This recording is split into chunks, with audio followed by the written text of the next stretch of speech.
आप सभी ग्रेट साथियों को नमस्कार।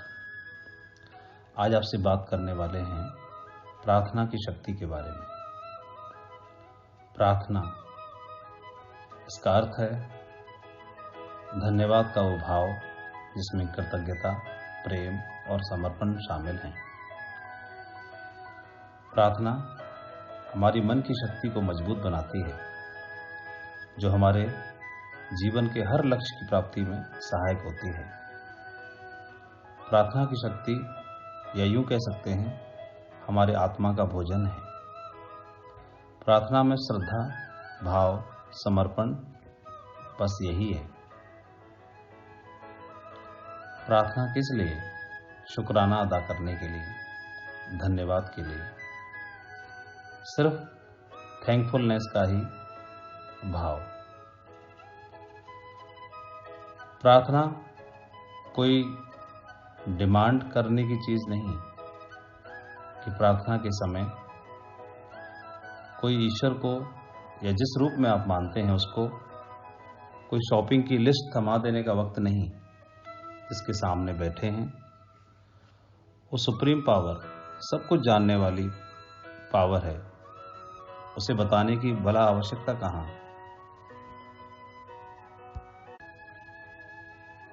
फिर प्रार्थना क्यों? प्रकृति का एक, या ऐसे ये कह सकते हैं, इस ब्रह्मांड का एक सिद्धांत है। वह खाली जगह को कभी बर्दाश्त नहीं करता। वो हमेशा ही किसी भी खाली जगह को हमेशा ही भर देता है। ये ब्रह्मांड, कोई खाली कमरा है तो उसे अपने आप से भर देगा, हवा से भर देगा, अपनी ऊर्जा से भर देगा। ये पूरा ब्रह्मांड तो ऊर्जा से बना है। जिसे हम देखते हैं वो भी, जो दिखाई नहीं देता वो भी। पूरा सौरमंडल, पूरा ब्रह्मांड, पूरा यूनिवर्स, पूरी गैलेक्सी, चांद, तारे जो हमें दिखते हैं, प्रकृति, पहाड़, नदियां, नाले, पेड़ पौधे, जानवर, पशु पक्षी, जो दिखता है वो सब, और जो नहीं दिखता वो भी, सभी कुछ तो ऊर्जा का ही स्वरूप है। या ये कह सकते हैं सभी कुछ इस ब्रह्मांड का स्वरूप है। तो ब्रह्मांड के हर कण में विराजने वाली शक्ति को हम सुप्रीम पावर कहते हैं, ईश्वर, अल्लाह, रब कहते हैं। तो उसका एक सिद्धांत है, वो खाली जगह को बर्दाश्त नहीं करती, वो हर खाली जगह को भर देती है। तो प्रार्थना किस लिए? प्रार्थना समर्पण के लिए। समर्पण में हम, प्रार्थना में, प्रेयर में हम समर्पण भाव से अपने आप को खाली कर देते हैं, ताकि वो हमारे अंदर समा सके, वो हमें अपने आप से भर सके। प्रार्थना जीवन को देने के लिए, जो दिया उसके लिए, प्यार के लिए, करुणा के लिए, शुक्राना अदा करने के लिए। एक बार गांव में सूखा पड़ा। सभी लोग प्रार्थना करने के लिए पास वाले गांव जाने लगे। सूखा न रहे इसलिए एक बच्चा छाता लेके साथ में आया। सभी ने बोला, सूखा पड़ा है, तुम छाता लेके आए हो? बच्चा बोला, हम ईश्वर से प्रार्थना करने जा रहे हैं। प्रार्थना तो कबूल होगी ही, पूरी होगी ही, तो फिर बारिश होगी तो छाता की जरूरत होगी ना। उसका भरोसा यही है प्रार्थना। प्रार्थना हमारे आत्मा का भोजन है। सिर्फ हाथ जोड़ना या सजदा करना ही प्रार्थना नहीं है। हमारा हर शब्द, हर वाक्य जो किसी का कल्याण करने वाला हो, वो प्रार्थना है। एक प्रसिद्ध वैज्ञानिक ने बोला कि मेरा भीतरी जीवन और मेरा बाहरी जीवन दूसरे इंसानों के कामों पर निर्भर करता है, इसलिए मुझे भी उतनी ही मेहनत करनी है ताकि वो भी सुखी हों। हर क्षण, हर पल जो भी मुझे प्राप्त हो रहा है, चाहे तो भोजन, चाहे तो वस्त्र, या जीवन की हर आवश्यकता, उनकी पूर्ति के लिए मैं दूसरों पर निर्भर हूँ। तो इन सब चीज़ों के लिए मैं आभार प्रकट करता हूँ उस ऊपर वाले सुप्रीम पावर का। प्रसिद्ध कवि रविंद्रनाथ टैगोर जी कहते हैं, आपने प्रे नहीं किया कोई बात नहीं, लेकिन आपने आभार प्रकट कर दिया तो आपकी प्रार्थना कबूल हो गई। एक लाचार औरत भोजन की कमी को पूरा करने के लिए एक राशन की दुकान पर जाती है और दुकान मालिक से प्रार्थना करती है कि मेरे पति बीमार हैं, मेरे 7 बच्चे हैं, घर में खाने के लिए कुछ भी नहीं है, बच्चों को भूखा नहीं देख सकती, आपसे मदद चाहिए, मुझे राशन दे दो, जब पैसे हो जाएंगे तो मैं चुका दूंगी। दुकानदार माना नहीं, उसने और मिन्नतें की, महिला ने, दुकानदार माना नहीं। ज़्यादा मिन्नतें करने के बाद वो बोला कि तुम्हारे पास कोई ऐसी चीज़ है जिसे मुझे दे सको, तराजू के एक पल्ले में रख दो, जितना उसका वजन होगा उतना ही मैं तुम्हें सामान दे सकता हूँ, राशन दे सकता हूँ। उस लाचार औरत को कुछ समझ नहीं आया। उसके हाथ में एक छोटा सा कागज था और उस पर कुछ लिखा और उस पर्ची को उसने तराजू के पल्ले पर रख दिया। बहुत ही आश्चर्य की बात हुई, वो तराजू का पल्ला पूरा नीचे झुक गया। दुकानदार की आंखें फटी की फटी रह गई, ये हो क्या रहा है।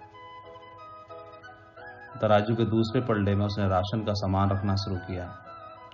वो झुके ना, और रखा, वो झुके ना, वो और रखा तो झुके ना। उसको समझ नहीं आया। उसने उस पर्ची को उठा के देखा, क्या है ये पर्ची। तो पर्ची में सामान की लिस्ट नहीं थी या कुछ और नहीं था। खोल के देखा तो उस लाचार औरत ने लिखा, हे ईश्वर, आप मेरी ज़रूरतों को अच्छे से जानते हैं, मैं तो पूरी तरह आप पर ही छोड़ देती हूँ। और इस पर्ची को पढ़कर के वो दुकानदार भावुक हो गया। फिर उसने जरूरत के हिसाब से जो भी सामान की आवश्यकता थी उस महिला को उसने दिया। महिला के जाने के बाद उसे होश आया और उसने ध्यान से देखा, उसने तो तराजू का वो पल्ला टूटा हुआ था। तो जब प्रार्थना कबूल होती है तो किसी भी रूप में, किसी भी स्वरूप में वो पूरी हो जाए। हमारा हर शब्द, हर वाक्य प्रार्थना है। अगर दूसरों का कल्याण करने वाला है तो हमारा हर शब्द ऊर्जा है और ब्रह्मांड भी ऊर्जा ही है। तो ये ऊर्जा उस ऊर्जा से मिलती है और अपने समान ऊर्जा को रोटेट करके पुनः वापस ले आती है। माउंट आबू में एक बुजुर्ग, उम्र तकरीबन 90 वर्ष, उनसे मिलने के लिए एक महिला गई तो वो जड़ी बूटियां दिया करते थे। उनसे पूछा, बाबा आपकी उम्र कितनी होगी? तो उन्होंने बताया 90 वर्ष है। महिला ने बोला, लगते तो नहीं हो। तो बुजुर्ग ने पूछा, कितने का लगता हूँ? तो उसने बताया 70 के लगते हो। बुजुर्ग बड़ा खुश हुआ। फिर उसने बताया खुद ही, स्वतः ही, मैं सारा काम अपना खुद ही करता हूँ और यहाँ भी बैठता हूँ, दवाइयाँ भी देता हूँ और खुश रहता हूँ। महिला ने पूछा, सेहत का राज क्या है आपकी का? तो बुजुर्ग बोले, मुझे याद नहीं कितने सालों से, कई वर्षों से मेरा एक नियम है। मैं सुबह सो के उठता हूँ तो सबसे पहले जो वस्तुएं, जो व्यक्ति, जो चीज़ें मेरे अनुकूल हैं, उन सब के लिए ईश्वर का आभार प्रकट करता हूँ और तब तक, जब तक कि मेरी आंखों से आंसू नहीं आ जाते। इसे कहते हैं प्रार्थना। हर शब्द, हर सुंदर वाक्य प्रार्थना है। एक गांव में एक बालक डॉक्टर बनना चाहता था। डॉक्टर बनने का सपना लेकर के पढ़ाई कर रहा था। मेडिकल एंट्रेंस एग्जाम दिया, परिणाम आया 98.5%। पास के शहर के मेडिकल कॉलेज में एडमिशन लेना था। कॉलेज का कट ऑफ था 99%। बहुत मायूस तो हुआ लेकिन निराश नहीं हुआ। मन में इच्छा आई कि फॉर्म लेके आता हूँ, भरता हूँ, बाकी ऊपर वाले की मर्जी। घर वालों ने समझाया, परिवार वालों ने और गांव वालों ने भी, क्यों शहर जाते हो, क्यों परेशान होते हो, क्यों खर्चा करते हो, एडमिशन तो होगा ही नहीं, किसी और कॉलेज में ट्राई करो। बच्चा नहीं माना, गया, फॉर्म लेके आया, भरा। 1 महीने के बाद वहाँ से कॉलेज से लेटर आया। इस दरमियान में बच्चा अपनी पढ़ाई की तैयारी करता रहा, प्रार्थना करता रहा। कॉलेज से लेटर आया 1 महीने के बाद और उसमें लिखा था कि आपका एडमिशन स्वीकार हो गया है। कैसे प्रार्थना कबूल होती है? हुआ यूं कि उसी कॉलेज में उसी क्षेत्र के एक विधायक की बेटी भी डॉक्टर बनना चाहती थी। उसने भी वहाँ पर अप्लाई करके रखा था। उसकी पहुँच थी सीधी मेडिकल कॉलेज तक। तो कॉलेज वालों को उनका रिगार्ड करना पड़ा और घटा करके जो कट ऑफ था वो 99 के बजाय 1% घटा के 98 पे कर दिया और इनका एडमिशन स्वीकार हो गया। शास्त्र कहते हैं everything is pre written, but with prayer everything is re written. Everything is energy और we are part of this energy. एक व्यक्ति मौत के बाद ऊपर पहुंचा, शिकायत करने लगा कि हे प्रभु, मेरे अच्छे समय में आप मेरे साथ थे, लेकिन बुरे समय में आप मेरे साथ नहीं रहे। मुझे आपसे शिकायत है। प्रभु बोले, ऐसा क्यों लगता है? तो बोला, देखो, निकालो सीसीटीवी फुटेज निकालो। तो जहाँ जहाँ मेरा अच्छा समय है वहाँ 2 जोड़ी पैर हैं, आपके भी और मेरे भी। लेकिन यहाँ देखो, ये मेरा बुरा वक्त है, यहाँ पर एक ही जोड़ी पैर हैं, आप मेरा साथ छोड़ गए। जवाब मिला उसे, हाँ, ये एक ही जोड़ी पैर हैं, लेकिन ध्यान से देखो, तुम्हारे नहीं मेरे हैं। जब तुम्हारा बुरा वक्त था मैंने तुम्हें गोद में उठा लिया था। तो ये ऐसा ही करता है यूनिवर्स, ये ब्रह्मांड, ये प्रकृति हमेशा हमारे लिए अच्छा करती है जो हमारे अनुकूल है। बस उसके लिए धन्यवाद का भाव प्रकट करना बहुत जरूरी है। और आप अपना कीमती समय देकर मदद कर रहे हैं, साथियों की, टीम की, लीडर्स की, उनसे गले मिल रहे हैं, उनके लिए उनके साथ खड़े हैं, उन्हें आगे बढ़ाने के लिए प्रयास कर रहे हैं। तो चाहे प्रार्थना न भी की हो तो भी आपकी सच्ची प्रार्थना हो रही है। ये शानदार बिजनेस मिला है, इसके लिए आभारी। इसके माध्यम से भी हमारी प्रार्थना हर दिन कबूल हो सकती है। सच्चे भाव से, आगे बढ़ने की नीयत से और आगे बढ़ाने की नीयत से प्रयास किए जाएं, वक्त दिया जाए तो अपने साथियों को जिनको ज़रूरत है आज घर में खुशियों के चिराग जलाने की, उनके घरों में खुशियों के चिराग जलाने का प्रयास करो। अपने आप को झोंक दो। हर दिन, हर सांस में आपकी प्रार्थना कबूल होगी। और जब प्रार्थना कबूल होगी तो आप दूसरों को आगे बढ़ाओगे। तो क्या ऊपर वाला मालिक, डिवाइन पावर, क्या आपको भला मालामाल नहीं करेगी? ये डिवाइन पावर के बारे में बोला जाए तो एक उदाहरण, एक व्यक्ति मरने के बाद पहुंचा ऊपर ईश्वर के पास, शिकायत करके बोला, आपने मेरा ख्याल नहीं रखा, मैंने जी तोड़ मेहनत की और आपने 2 वक्त की अच्छी सी रोटी भी न दी। तो ईश्वर बोले, तुमको लगता है कि तुमने मेहनत की लेकिन ये नहीं मिला, ये अच्छी ज़िंदगी। तो जिनको अच्छी ज़िंदगी मिली है तो उन्होंने कितनी मेहनत की। जिनको अच्छे घर में, बड़े घर में पैदा किया तो उन्होंने कितनी की। तो उनको पिछले जन्म का मिला, जो पिछला किया उसका परिणाम मिला, और तुमको भी जो पिछला किया उसका फल मिला। तो जो करते हैं उसका आगे मिलता है। तो आज करेंगे, 4 साल बाद मिलेगा, डायमंड के रूप में, डबल डायमंड के रूप में, ट्रिपल डायमंड के रूप में, वीनस के रूप में, मरकरी के रूप में। पहले करना होता है।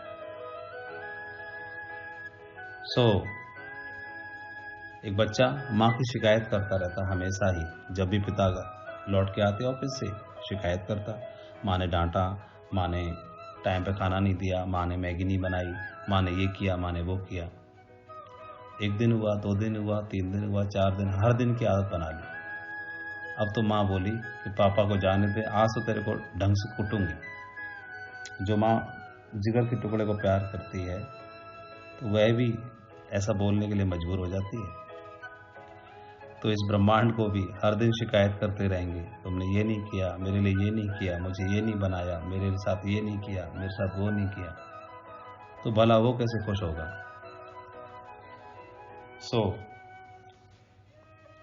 प्रार्थना तो हमारी कबूल होती है। इस ब्रह्मांड को धन्यवाद, ग्रेटिट्यूड का भाव, ग्रेटफुल का होने का भाव हमारे अंदर है, तो भाव प्रार्थना का ही भाव होता है।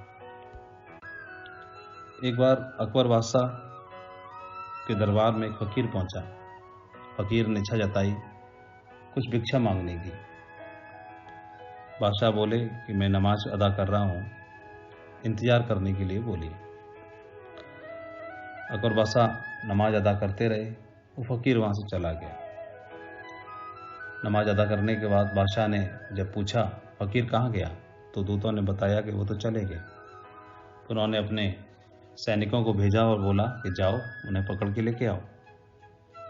सैनिक गए, घोड़ों पर सवार होके लेके आ गए फकीर को। बादशाह सलामत बोले, आप आए थे फिर वापस क्यों चले गए। फकीर ने बोला कि मैंने रोशनदान से देखा था कि आप दोनों हाथ फैला करके शायद कुछ मांग रहे थे ऊपर वाले से, तो मैंने सोचा आप भी किसी से मांग के ही मुझे दोगे, तो जिससे आप मांग रहे हो क्यों ना सीधा मैं भी उसी से मांग लूं। जी हाँ, प्रार्थना की शक्ति बहुत ताकतवर है, इसमें बहुत ताकत है। एक डॉक्टर मार्क हुए, बहुत ही जाने माने कैंसर स्पेशलिस्ट। उनकी जो मेडिकल क्षेत्र में रिसर्च थी, उनका बहुत बड़ा योगदान था। सरकार ने और मेडिकल साइंस के डिपार्टमेंट ने उनको सम्मानित करने के लिए एक फंक्शन का आयोजन किया। फ्लाइट लेके निकले, सडनली उनकी फ्लाइट को इमरजेंसी लैंडिंग करनी पड़ी, और इमरजेंसी लैंडिंग के बाद को समझ नहीं आया कि इवेंट में, फंक्शन में, समारोह में इस वक्त पे कैसे पहुंचूंगा। एयरपोर्ट से बाहर आए, एक टैक्सी अरेंज की, रास्ता पूछा और टैक्सी मिली तो सही, लेकिन विदाउट ड्राइवर मिली। उनको फंक्शन अटेंड करना था, गाड़ी लेके निकल पड़े सेल्फ ड्राइविंग करके। तो डॉक्टर मार्क ड्राइविंग कर रहे थे, तभी आंधी तूफान आ गया। आंधी तूफान में कुछ समझ में नहीं आया, जोरों की बारिश, और ड्राइव करते करते रास्ता भूल गए। और रास्ता भूल गए तो चलते चलते छोटी मोटी सड़कों पर होते हुए घिर गए आंधी तूफान में। भूख प्यास भी लगी थी, समझ नहीं आ रहा था क्या करें। तो पास में एक झोपड़ी दिखाई दी, उस झोपड़ी की तरफ नजदीक चले गए, अपनी समस्या बताई। तो झोपड़ी में एक बुढ़िया थी, उसने अंदर आने दिया और बोला कि आप आओ, जब ये थम जाए तूफान तो आप चले जाना। उसने चाय बनाई डॉक्टर के लिए। चाय बनाने के बाद में कुछ नाश्ता था, नाश्ता तैयार किया और डॉक्टर साहब को ऑफर किया। डॉक्टर साहब बहुत भूखे थे, स्वीकार कर लिया। तो कुछ चाय नाश्ता करने से पहले वो महिला बोली कि आइए पहले हम चाय नाश्ता से पहले कुछ प्रार्थना कर लेते हैं। तो डॉक्टर साहब बोले, मैं इन प्रार्थना में बिलीव नहीं करता, मैं कर्म में बिलीव करता हूँ। तो माँ, एक छोटा बेटा था, उसके साथ मिलकर के प्रार्थना करने लगी। और प्रार्थना करने के बाद में डॉक्टर साहब ने चाय पी, नाश्ता किया, और डॉक्टर साहब ने महसूस किया कि जो बच्चा था वो तकलीफ में था। तो उस महिला से उन्होंने बच्चे के बारे में जानकारी की।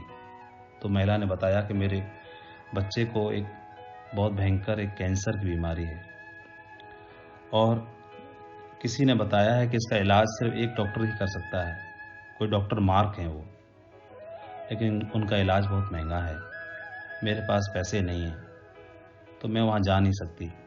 लेकिन ईश्वर से दुआ करती हूँ, प्रार्थना करती हूँ कि कभी मेरी दुआ कबूल कर ले तो मेरे बच्चे का इलाज हो जाए। उस बुढ़िया के मुंह से अपना नाम सुनते ही डॉक्टर मार्क अवाक रह गए, और एक एक करके उनको सारी घटनाएं उनके दिमाग में घूमने लगी। कैसे उनको वहाँ जाना था फंक्शन में, कैसे फ्लाइट की इमरजेंसी लैंडिंग हुई, कैसे उन्होंने टैक्सी ली, कैसे आंधी तूफान में घिरते हुए और इस दरवाजे तक आ पहुँचे। तो समझ गए कि ऊपर वाली शक्ति को इस बुढ़िया की दुआ कबूल करनी थी, इसलिए मेरे साथ ऐसा हुआ। तो ये है प्रार्थना की ताकत।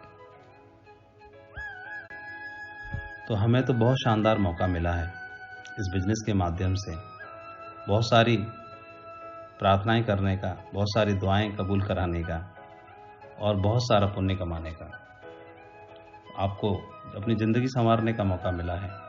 लेकिन कितना सुंदर रास्ता है कि आपको अपनी ज़िंदगी संवारनी है, दूसरों की ज़िंदगी संवारने के रास्ते से होकर के आपकी ज़िंदगी संवरेगी। तो दूसरों की ज़िंदगी संवारिए, आपकी अपने आप संवरेगी, अपने आप फल फूल हो गए आप। ऐसा मौका मिला है हमें। तो हर ज़रूरतमंद के साथ में खड़े रहिए। आपकी टीम लीडर्स जहाँ पर आपकी जिम्मेदारी मिली है, कस के लग जाओ। पारी खेलनी है खेलो, जिम्मेदारी उठानी है उठाओ, एथिक्स के साथ काम करना है करो। जीवन संवारने की बारी है, बार बार नहीं मिलता है। अपने आप को समर्पित कर दो इस डिवाइन शक्ति के प्रति। उसको अपना पार्टनर बना लो, चुन लो उसको अपना पार्टनर। वो ऐसा बोला जाता है कि God plus me is equal to majority हो जाती है। तो आइए अपने दिन की शुरुआत हमेशा ही प्रार्थना के साथ करें। और एक प्रार्थना मैंने लिखी है, वो आपके साथ पढ़ के सुना रहा हूँ। हम चाहें तो अपनी प्रार्थना के शब्दों में या अपनी प्रार्थना में उन शब्दों को हम शामिल कर सकते हैं।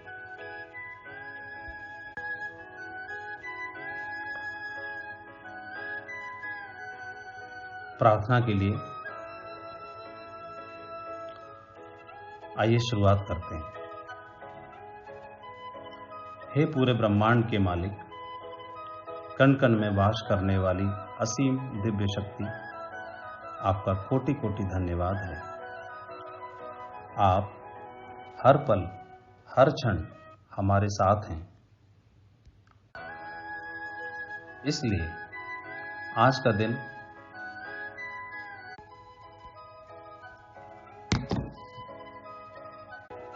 हमारे जीवन का सर्वश्रेष्ठ दिन है, सर्वोत्तम दिन है। प्यार, आदर, सम्मान, जैकपॉट से भरा हुआ दिन है। हे दोनों जहां के मालिक, हमारे अंदर असीम शक्ति है, असीम शांति है, असीम शांति है, असीम शांति है। और हमारे पास प्रचुर मात्रा में धन है। हमारे पास प्रचुर मात्रा में धन है जिसका हम हमेशा ही सदुपयोग करते हैं। हमारे संपर्क में आने वाली हर वस्तु, हर व्यक्ति, जगह, परिस्थिति, वातावरण, समय, धन, मौसम, यातायात, जन कुंडली, सभी कुछ हमारे अनुकूल है। हम कृपाशाली हैं, हम भाग्यशाली हैं। हम पर आपकी असीम कृपा है, हम पर आपकी असीम कृपा है, हम पर आपकी असीम कृपा है। हे मालिक, आपका धन्यवाद है। हमारा घर सुख, शांति, समृद्धि से भरा हुआ है और पूरी तरह सुरक्षित है। हम जीवन के हर क्षेत्र में सफल हैं, सफल हैं, सफल हैं। जो आपने हमें दिया वो सब हमारे अनुकूल है। जो देंगे वो भी हमारे लिए अनुकूल होगा। आपने परिवार के लिए जो खुशियां दी हैं, जो बरकत दी है, जो कृपा की है, हम आभारी हैं।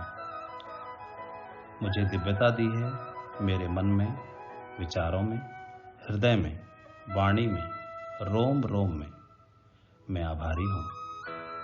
हे मालिक, जो आपने मुझे जिम्मेदारी दी है परिवार की, टीम की, मैं उसके लिए आभारी हूँ। मैं धन्यवाद देता हूँ। मेरे सभी सपने पूरे करने के लिए जो आपने दिव्य आशीर्वाद दिया, ताकत दी, मेरा रोम रोम अभिभूत है। मुझे दुनिया का शानदार बिजनेस दिया जहां पर आपकी कृपा है। मेरे ऊपर और मेरी टीम के ऊपर आपकी कृपा है। मेरा हर सपना समय से पहले ही पूरा हो जाता है। मेरा रोम रोम आभार व्यक्त करता है। मेरी टीम के सभी साथियों का हर गोल समय से पहले ही पूरा हो जाता है। मेरी टीम और मैं आपका कोटि कोटि धन्यवाद अदा करते हैं। इस जहां की सर्वश्रेष्ठ टीम बनाने की ताकत और दिव्य आशीर्वाद देने के लिए पद्मों पद्म आपका धन्यवाद अदा करते हैं। हे मालिक, पूरे ब्रह्मांड के स्वामी, हर कण में, हर रज में समाने वाली शक्ति, दिव्य शक्ति, आपको मैं नमन करता हूँ। आपका धन्यवाद है। पद्मों पद्म आपका धन्यवाद है।